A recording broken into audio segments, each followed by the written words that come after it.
ये आ गया जनाबे वाला साग ऊपर, गंदलों का साग जनाबे वाला आ गया। और ये आ गया भाई मक्खन। ओहो, ये पराठा बिल्कुल रेडी हो चुका है जनाब। सिर्फ 80 रुपये का आलू वाला साग पराठे वाला।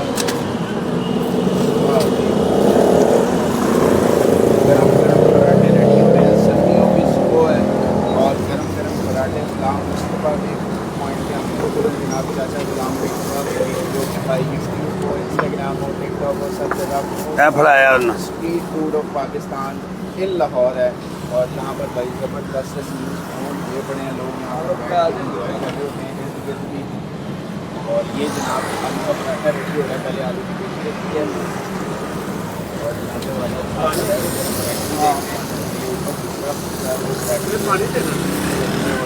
अच्छा